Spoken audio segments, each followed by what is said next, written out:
Indian Red Cross Society is a body of the Government of India by a statutory law passed by the Parliament. It has a national body and as well as state branches. Goa has one state branch.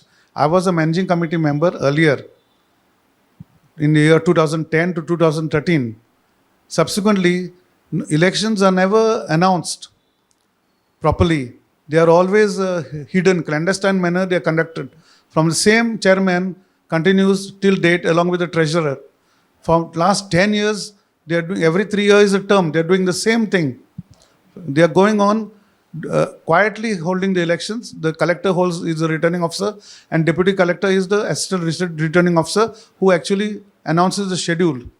Now, schedule of elections for this year was supposed to be held in April, but they didn't hold it. Earlier, the term actually ended in 2023, the 3-year term, 2020 to 2023. So at least by the end of 2023, they should have held elections, but they didn't hold. Even in the beginning of 2024, they could have held elections.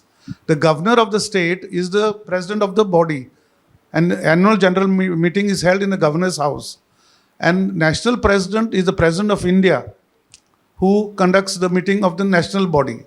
So this is a statutory authority, financed and funded by the government of India and state governments, and also they generate their own income for day-to-day affairs. There is a chairman, vice chairman, treasurer, and a general secretary who is an office bearer, who is a paid employee, and others. So total managing committee for day-to-day affairs consists of 7 persons. I had gone to as a lawyer, I had gone to the office of deputy collector on 16 July. Suddenly I realized that on the notice board, elections were fixed for 4th of August and last day of nomination was 26th July. And now then subsequently on inquiry, I found out that very non-discrete print papers were published about the election schedule. Very few subscribers it has, least subscribers in English newspaper. So nobody was aware of the elections. I was surprised and shocked. Being a government body, when the collector and deputy collector are involved as returning officer and assistant returning officer, they should have officially published in the Gazette. A Gazette publication is compulsory because it is a statutory body conducting elections. So any election process begins with the voters list. So important to have the voters list, invite objections, whether you want to, your name is included, should be scrutinized and then finalized. But here, members are taken by surprise. The voters list is not available to the public or any contestant.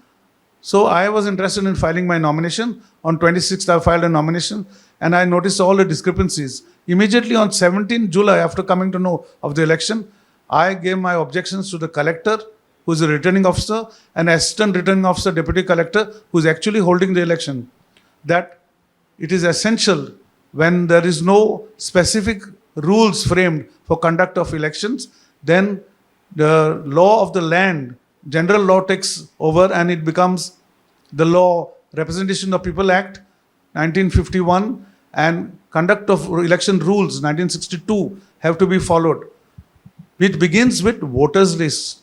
Any election begins with voters list. Checking, verification, elimination of names who are persons who are dead, and all these things should be followed, which were not followed. Voters list was not available. They told me to get it from the website. The website is not updated, 26 April 2013 of the voters list. So can you contest the elections without a voters list? Can you know itself if your name is there? Is a question I was asking to my representation, asking them. And this, besides that, you are holding the election in the monsoon month when Panjim is flooded. The office of the deputy collector is inaccessible, flooding. There is so much of flooding. You can't enter the office. For my cases, only I have difficulty. And senior citizens like us find it difficulty. So it's very important that the statutory authorities give a hearing, look into the affairs of the Indian Red Cross Society, and why these same 7 individuals who are the last 10 years, most of them, the 3 key office bearers are the same, last 10 years are in control, want to conduct election and privatize the institution. It is a public body. Social activity is important. They do nothing. 25 lakhs was given by Mother Teresa's fund, in the name of Mother Teresa Fund, in 2011 by the then government for charitable activity. But these people spend money in the office premises, making office posh. And for all, they made cabins for all. Chairman, vice chairman, treasurer, secretary, all got cabins in one small room. And the main issue of the clinic काय केलं ना, काय ना थिंगा ना फक्त एक धाकटें टेबल आहा आनी कितें अरे तपासतात गोरिबा तपासता काय ना सिस्टर रिटायर जाला कितें कोत्ता ते जाणो तेमकां मेन ते चलयता एक ऑफिस कशें तें ऑफिस न्ही that is a health body and there are 7 fundamental principles एक main principle the humanitarian approach to incidents of ill health charitable activities. Today kotta ek blood donation en kotta blood donation drive on the birthday publicity stunt taje birthday chairman ache ani zalne dakoyta apun pillar mun whole and soul mun lifelong to continue korpache ani opportunities to come in national body, so with the top people. So accordingly, being aggrieved after filing my nomination, not having access to voters list, not having access to proper records, I have filed my writ petition in the High Court challenging the election, which is coming on Monday, the 29th of July.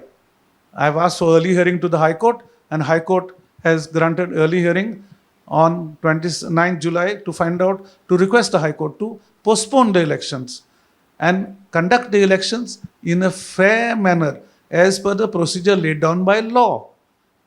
This is my only humble request to the High Court, and I'm sure I will get justice in the High Court.